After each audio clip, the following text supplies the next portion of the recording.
দেখো আমি হারভেস্টিং করবো আমার নিজের হাতে লাগানো আমাদের।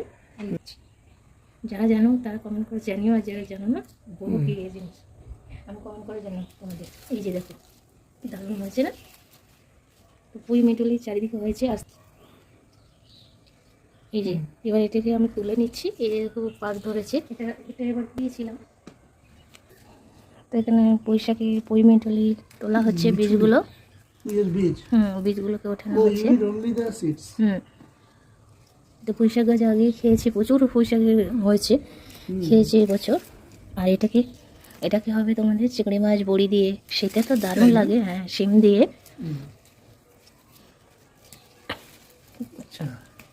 তোমাদের রেসিপি শেয়ার করবো তোমাদের, কেমন লাগছে ছুটির দিনে।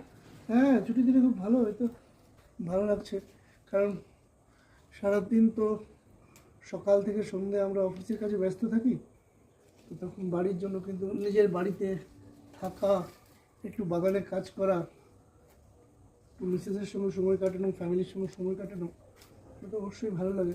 হয়েছে কিন্তু ইয়েটা পুঁইয়ের বীজগুলো যথেষ্ট ভালো। হ্যাঁ, সব কালোগুলো আর বেশি ভালো লাগে, প্রচুর হয়েছে, তাই না? এই যে আমি ওঠাচ্ছি, দেখো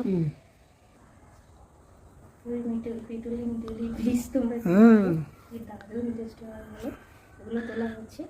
আর এই যে এখনো তোলা বাকি আছে, চলছে, হারভেস্টিং চলছে।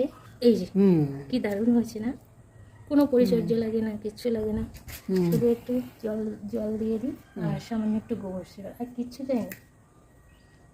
আর কত উপহার, কত ভালো লাগে এটা, এত রিটার্ন কেউ দেবে না শান্তির সঙ্গে। তো সবাই কাছে রিকোয়েস্ট করবো, যতটুকু জায়গা থাকুক একটু গাছ লাগানোর চেষ্টা করো, দেখো তোমাদের দিনের শেষে খুবই ভালো লাগে। গাছের সঙ্গে থাকতে তো আমার খুব ভালো লাগে, তোমাদেরও ভালো লাগবে। এই যে মোটামুটি হয়ে এসছে, প্রতিটা ডালে ডালে হয়েছে। 500-র মতো তো হবে, তাই না? বেশিও হতে পারে, কি বলো? মোটামুটি 500-র কাছাকাছি হবে। সব পারতে বললে তার চেয়ে বেশি হতে পারে। হ্যাঁ, বাড়ির আর কি চাই, তাই না? খুব স্বাদ হয়, বাজারে চট করে পাওয়া যাবে না, বাড়িতেই করতে হবে। এটাতে যে একটু সামান্য একটু মেহনত আছে, যে ধোয়া মুছে তো কাটা। এই দেখো আমি ডালটাকে ডালটা ছড়ে যাচ্ছে। এই দেখো তোলা হয়ে গেছে, কেমন লাগছে বলো? আজকে দারুণ দুর্দান্ত একটা রেসিপি তৈরি করবো, সঙ্গে তার